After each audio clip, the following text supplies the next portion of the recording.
Hello world, Cossy here with another Geek Movie review, this time for The Hunger Games Catching Fire.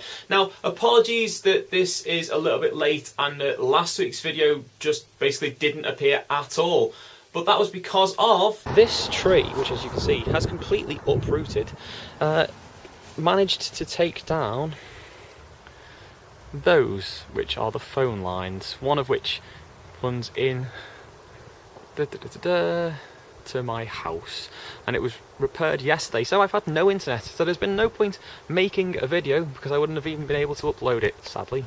So now you can see why there was no video last week and this is a little bit late, so apologies for that.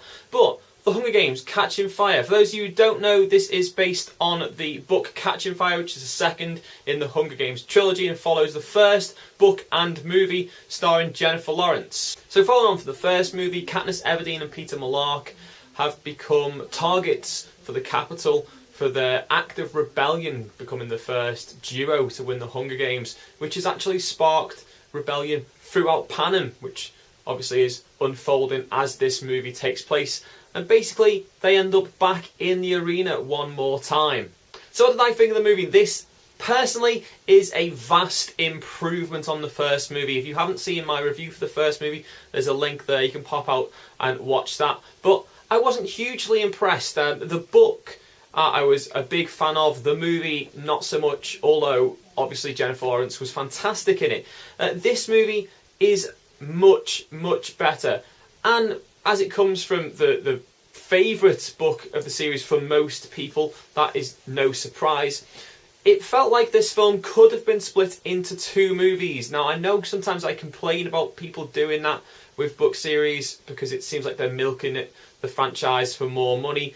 This does seem like it could have easily been two actual separate movies because there is quite a lot that goes on in this one movie and they're trying to cram it into a very constrained time period.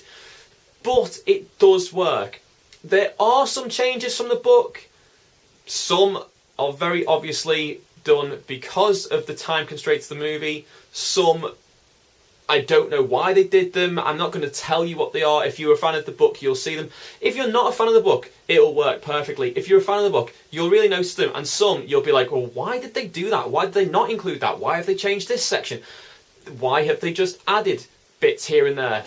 They stand out hugely. They're hitting all the major plot points from the novel, but the way they do them in some cases is very different, and in some cases it does actually detract from the overall quality of the movie, sadly.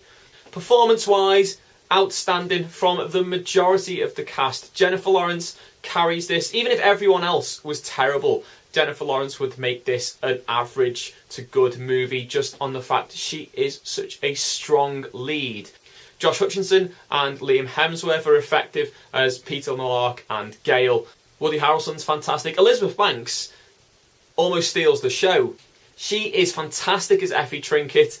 You see much more character development in this movie than you did in the first movie. And yeah, I was blown away. It was fantastic. New cast members, Jenna Malone and Philip Seymour Hoffman, I mean, who doesn't like Philip Seymour Hoffman, are absolutely fantastic. Jenna Malone in particular is that brilliant sort of almost comic relief, serious character. She's like on the borderline of both that this movie really needs. The only piece of casting I don't agree with was Sam Claflin as Finnick Odair. He just didn't pull it off. He didn't look right. He seemed off the sort of character itself. He just, I don't know. It was just bad casting. I mean, the guy is not a bad actor. He was just bad casting for this role, and it's a shame because it's the one thing that really does stand out in the arena section of the movie. When we're talking about how the movie's broken down, it's similar to the way it's broken down in the book. There is 3 sections. The arena section is much larger this time than it was in the first movie, although I don't know why, because the first movie should have been larger because it seems like much more happens in the arena in the first movie.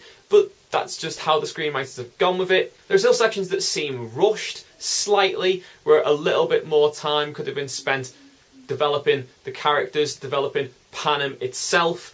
But obviously, they've got strict time constraints on the movie. The majority of the special effects look brilliant. Sometimes one or two do look very obviously CGI, and that is obviously a problem for a movie of this size with a budget of around 130 million. There's only one or two occasions it stands out, but it does detract and bring you out of that sort of suspension of disbelief. Another thing that doesn't quite hit is the score and the soundtrack. For me, it did not draw me in, and that is what it should be doing. It should be drawing me in and immersing me in this world, and in points it kind of just irritated me. So that may be a slight problem. Overall though, this is a huge improvement on the first movie. It is a very good movie. Go and see The Hunger Games Catching Fire. It makes up for how average the first movie was. 4 out of 5 stars. Okay guys, as always, the like button is down there. Click on that if you liked this. My last Geek Movie review is there. You can click out and watch that. Also, make sure that you subscribe to my channel. You follow me on Facebook, Twitter and Tumblr, links in the box below, and you leave me a comment saying what you thought of the movie. So until next time, au revoir.